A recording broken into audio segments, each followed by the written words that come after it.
Call the meeting to order. I'd like to begin by acknowledging that we are in Treaty 1 territory and the traditional homeland of the Métis Nation.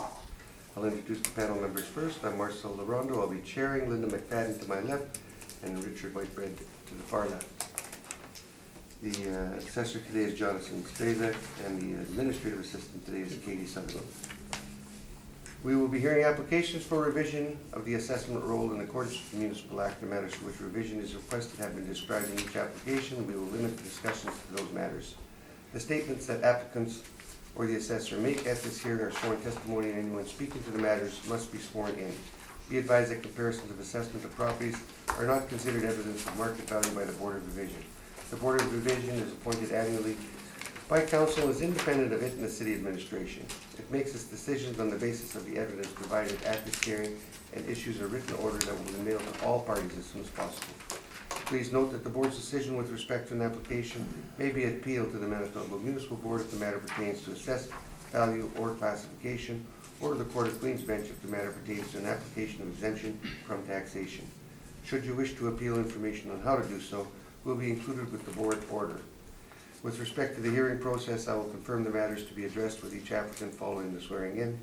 We will then have the assessor's testimony followed by questions that the applicant may have, and then the applicant's testimony followed by questions. Each side will have an opportunity to summarize if they wish. Once all the evidence about an application has been brought forward, the applicant may leave. The process will repeat for each item on the docket today, and the session will close after the applications have been heard, and the board will deliberate in private and make its decisions. You will receive the order by registered mail as soon as possible. As information, all public hearings are live streamed, recorded, and will be part of the public record. Please have your cell phones on silent. Do you want to start, Nick?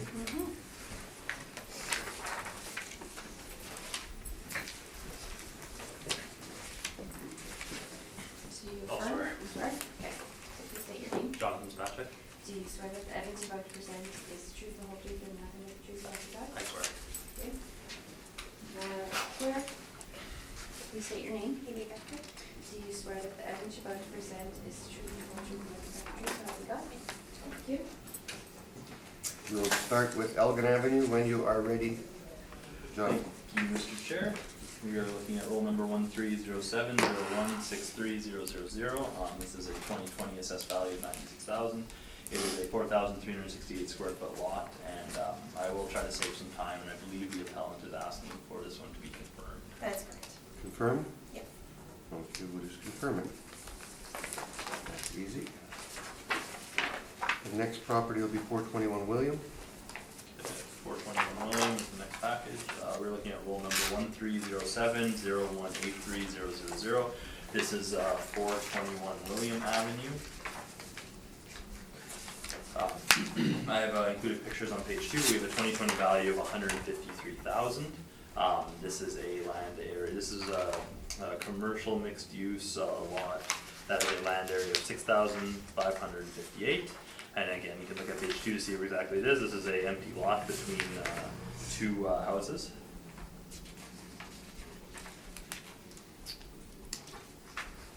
Page 4 is how this land workup is done. So the model is giving this land a value of $23.33 at the top right of the page, and it's over that total area of 6,558 square feet for a total land value of $153,000. If you turn to my page 5, I've put together 4 comparables as close to the subject property as possible. I have comparable 1, which is at 215 Logan. I've included pictures as well going on page 6, so you can take a look at the aerial view of the pictures as I talk about the property. But comparable 1 is 215 Logan. This is just off of Main Street. It sold in 2017, or November 2017, which is very close to our reference date, for $98,000. It's a very small lot, 2,000 square feet approximately. And it has the difference with this one compared to our subject, it has this different zoning. So it's a zoned M, which is multiple use sector, which is it's a use in the downtown area that's intended to encourage a range of uses, sites, and activities. So again, it has a more open development potential, but it sold for $46.10 a square foot. And then comparable number 2, if you look at my page 6 as well, you can see exactly where it is. It's right at the corner of Isabel and Elgin, just a block or so away from our subject property. This one sold November 2017 as well, It was a 6,700 square feet, so it's very close in size to ours, and it has the same zoning, that commercial multi-use, and it's sold for $34.22. So that's, again, we have a corner lot, superior in layout because it's not in between two houses, but you can tell it's sold for a higher price to represent that at $34.22. Comparable number 3 is 352 Furby. This is one of our actual subject properties coming up, but I use it as a comparable for this one. Is it's an older sale. It sold for $130,000. It has C2 zoning, and it sold for $22.15. You can see where it is, about a block off of Portage on my page 7. But this one has it's not a totally unmotivated sale. There used to be a house on this lot, and it was bought by the building owner next door, and then he bulldozed the house, so now he's used it as parking. But that was an older sale in 2013, and it sold for 2012, and it sold for $22.15. And then my fourth comparable is 672 Arlington. This is one block north of Ellis. It has the same zoning. It's actually similar in the fact that it's surrounded on all sides by residential except for to the south. It has a, if you look to my page 7 at the bottom there, you can see it has a commercial building on its south side, but it was actually bought by the unit at the bottom left there on the corner of Sargent and Arlington, so it has the same owner. The dental clinic, I'm assuming, bought it for parking, but it was an arm's length sale, just there's definitely some motivation there. But that sold back in 2013, so much prior to our reference date, and it's a similar size, and it's sold for $15.84. So those are 4 as close as I can get to the subject party for property for comparables. And just to remind the panel, our subjects being valued at $23.33, and it's 6,580 square feet.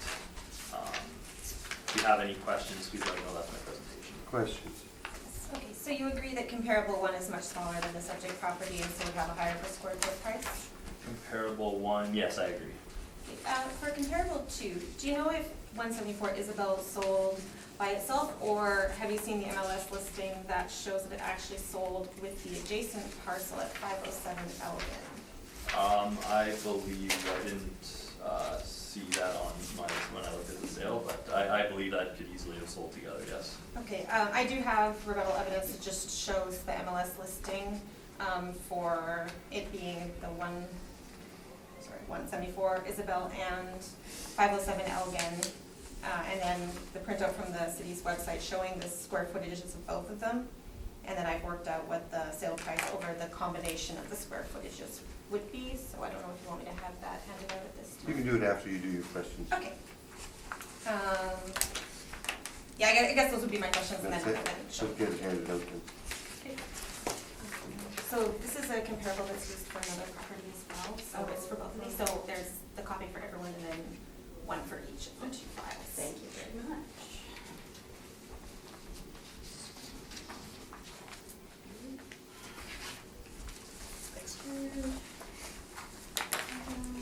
I'll just see if the panel members have any questions first.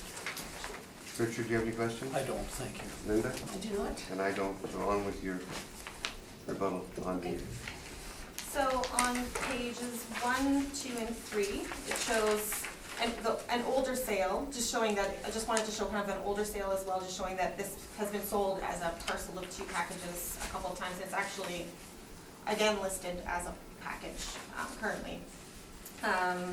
So you can see that for the 2011 sale, there was actually a separate MLS listing for Isabel and Elgin. And then when we turn to page 6, it shows the listing at 229,800. And there was just one listing at 174 Isabel this time, but again, indicating that in the remarks there, that it's for the 2 parcels. And on page 8, the bottom right corner shows the picture again of the 2 parcels next to each other that they sold together. And then 174 Isabel on page 9 shows the 6715 square feet. And then on page 10, 507 Elgin is 3,183 square feet. If you add those together, it equals 9,898 square feet. So that 229,800 is actually 2322 per square foot over that combined parcel area. And then I just have the Sabre sales showing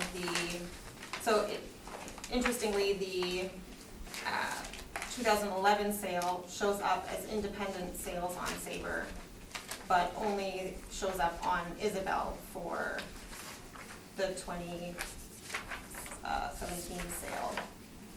And then I just have the maps at the end showing that their houses are next to each other.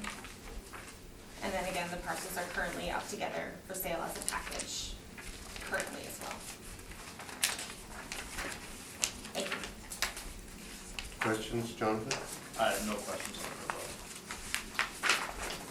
the Any questions on the rebuttal, Richard? rebuttal. No questions, thanks. Linda? Just what was the per square foot of that sale then again? The total works out to 23 something. 23, 22. 23.22. Okay, thank you. On with your presentation. Thank you. So page 2 of my submission shows the street view of the property. And I'll just have you turn to page 5, since we've already seen a map and location out of the property. So we found 4 sales, all zone C2. They're a bit smaller in size. They're all from 2017 or early 2018. Sale number 1 was at 270 Tecumseh. So you can see on page 5, it sold for $13.18 a square foot. And it's also, as you can see, it's near houses and some commercial. On page 6 shows sale 2 on Selkirk Avenue, again between houses, $11.59 per square foot. On page 3, we have another one on Selkirk for $9.78 a square foot. And then finally on page 8 at 220 Selkirk, which sold for $16.77. So based on these sales, we're applying $14 per square foot, which results in a rounded market value of $92,000. So we would ask that the assessment be reduced accordingly. Thank you. Questions, Jonathan? Just one second, I believe you mentioned it, but your 4 sales, they are much smaller than the subject, or half the size of the subject. They are smaller than this. That's all my questions, thank you. No Linda? question. No questions. We're good. Let's move on to the next property. Next property will be 408 Elgin. When you're ready, Jonathan. Thank you, Mr. Chair.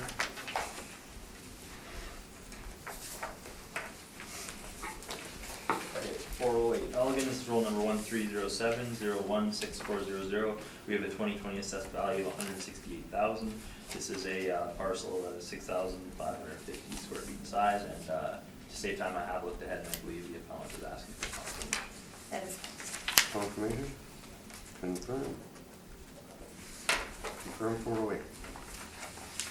And we'll move on to the next one, which will be 352 Furby. Sheesh, I have trouble even keeping up with you. Yeah. Please slow down, Mr. Chairman. I'll fill up my water. Go for a That's walk. my paper fast enough. We're not as young as we used to be. None of us are.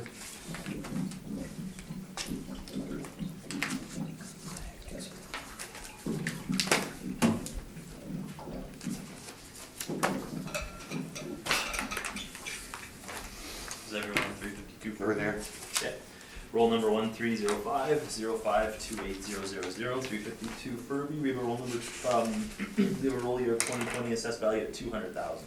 So this parcel of land is 5,870 square feet.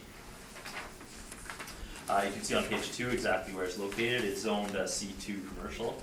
You can see it's about, it's 4 buildings off the portage, or 3 buildings off the portage. This is the one I spoke about quickly, as I use it as one of my comparables for this area of the city. You can see on page 3 you have it's just a gravel used for parking vacant lot. It's owned by the building. You can see on page 3 the owner next door owns it as well. This one sold in 2012 for $130,000. That's the one where I mentioned this sale. I'm sure it'll be spoken to more in depth by the appellant, but from my understanding, the owner of next door bought a house. The house was on the property next door. Bought the house, tore it down. It was not a great house, caused issues. So decided to buy it and put it down. So they did pay $130,000 to buy that lot with the house and to tear it down. And then they tore it down after, I should say. This is, the $200,000 value is brought up by a $34 rate, $34.07, which is shown on page 5. And page 6, I am using the same comparables as I already went over, so I won't go over them again. But you can note that as for the rebuttal, that $34 on comparable 2 will have dropped to, I believe it was around $22 a square foot. So you can mark that down, but other than that, all the comparables are the same. The third one is the subject sale back in 2012, which is at $22, and our model is currently giving us a rate of $34.07. So that from that April 2012 sale up to the reference date of 2012, our model has found an increase in value of approximately $12. And that is my presentation, if you have any questions. Questions? No further questions, because it's the same comparables as the previous one. Okay, questions, Richard? No, thank you. Linda? No, You said the increase in value was from 130 to, Yeah, it's up to 200 in 2018. So from 2012 to 2018, So you- from the actual sale price, our model's giving it a $200,000 value. what are you evaluating it as? Because it was sold as a house, now it's Oh, as vacant land. as vacant land? Yeah. And even though it's being used as a parking lot? Yeah, as I mean, the gravel, I'm not 100% sure it's being used as a parking lot, it just looks like a gravel lot, but, yeah, It's even got the parking stubs, so it's Yeah, being it's- used as a parking. it's under vacant control. So they must have got a permit to rip the house down.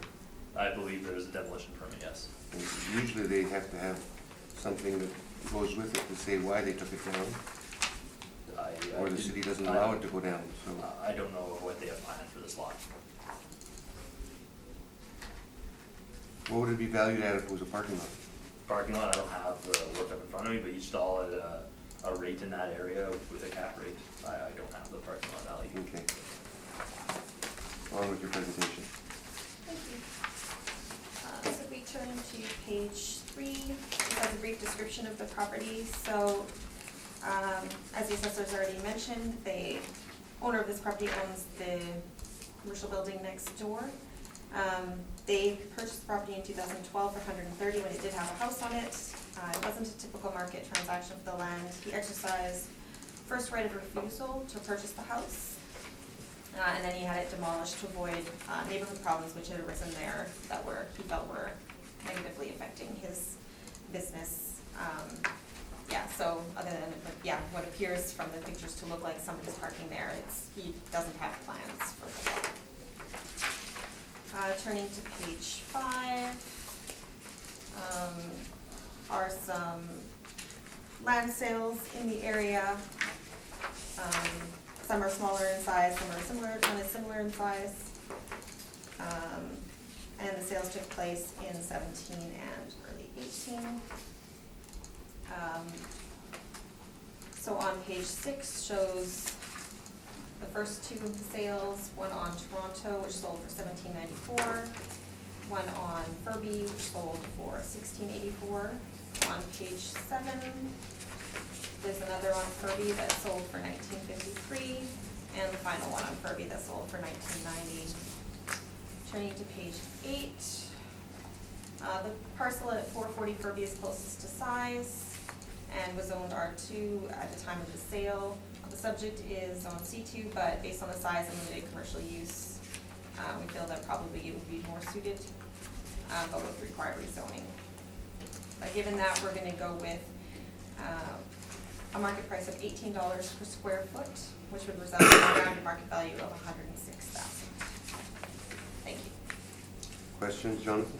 And just to confirm, all of your comparables, I believe you just said, they're also in R2, so residential. That's correct. And then, okay, all right, that's all my questions, thank you. Richard? No questions.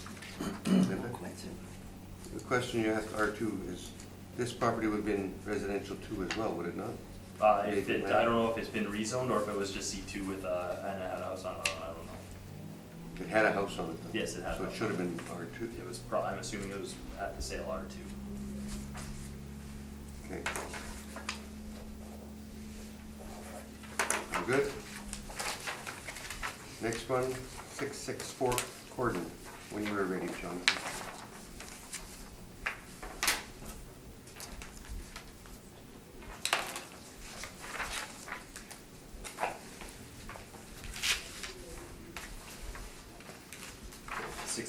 Corden. This is roll number 12022107000. We have a 2020 assessed value of $217,000. This is a smaller sized vacant lot with zone C2, but it is a land area of 3,960 square feet. You can see on page 2 exactly the layout of this property. Is just grass beside a building in between the parking lot and an office building. I did look at the owner.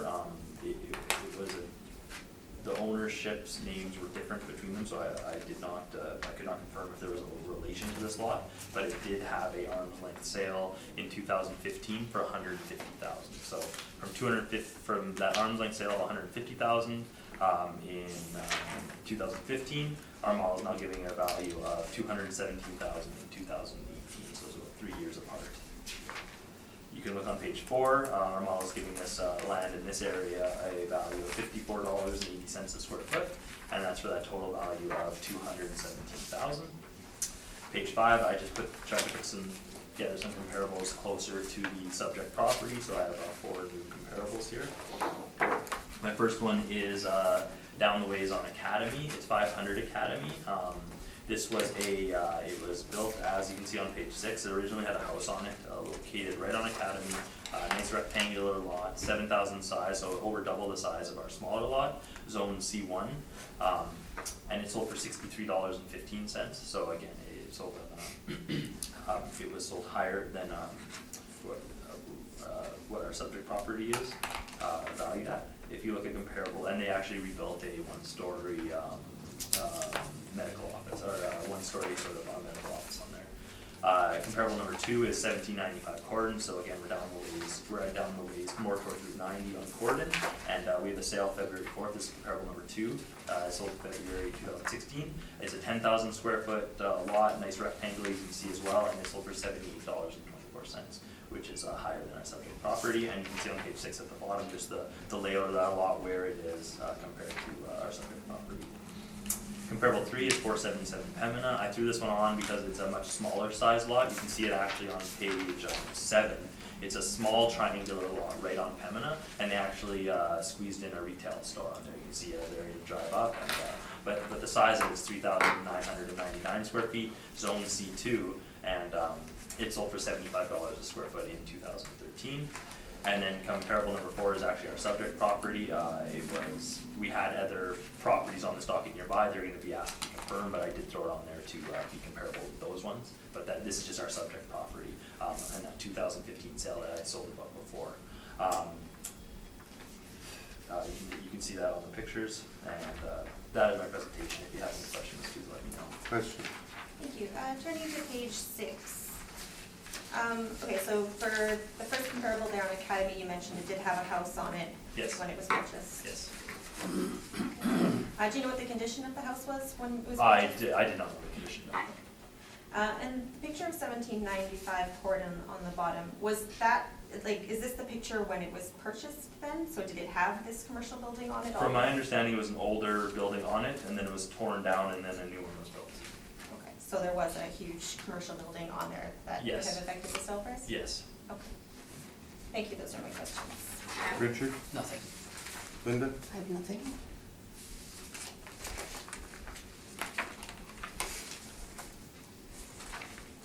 So this property, that first one, it's got a building on it now, so it's got a Yes. different evaluation on it now, correct?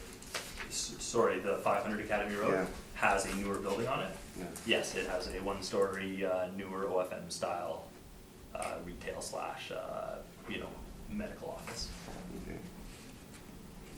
That's it, I'm done. On with the presentation. Thank you. Turning to page 3, so you can see the picture of the subject parcel. It's got 3960 square feet of land on C2, with only 33 square footage of frontage whereas we could see that a lot of the comparables the assessor had much larger frontage, which would be a positive for any commercial development. It was purchased arm's length in June 2015 for $150,000, and there have been no changes to the physical nature or use of the property since that time. Turning to page 5, at the bottom is a table of comparable sales that we've used. They range in size from 2,500 to 6,600 square feet, and they were all sold between 2006 and 2017. And there are comments on the very far right column discussing what they're developed as and what their frontages are. And we picked frontages that are more similar to the subject personally. On pages 6 through 9, you can see photos of overhead maps of where the comparable sale parcels are. And staying on page 9, we feel that the subject's June 2015 arm's length sale appears to be one of the best indicators of price. We've increased that value a little bit to account for them. We don't have any specific numbers that we've used to do the time adjustments, but we've used $42 a square foot to arrive at a rounded market value of $166,000. Thank you. Questions? I have no questions. Richard? No questions. Linda? Question. You guys stay on that fast. On to the next property. File, it's item number 6. I don't have it. Yeah, no problem, I'll read it here. I don't have an address on it. We have roll number 120318660000. This is unnumbered on Bell Avenue. We have a 2020 assessment of $180,000. This is a 3,641 square foot lot, and I have looked ahead, and I believe there is a confirmation request for this one. That's correct, yes. You want to confirm? Yes. Let's confirm it. Let's move on to the next one. I thought the next one is Bell. Yeah, it's this one, is the same thing as the last, but it's a parking lot with 3 roll numbers on it, and this is the 2 outside roll numbers.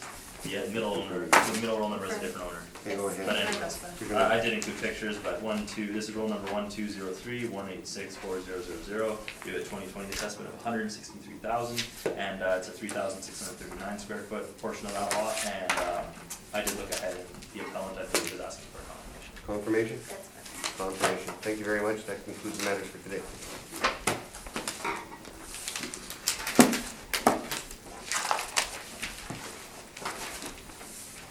You just stay down. Oh, you gotta go shut the camera. I can't do that. It was nice seeing everyone again. Nice seeing you. Drop by and Since I visit more probably often. won't see you, have a good fall with everyone. I'll shut it off so your dad doesn't hear what we're saying about it.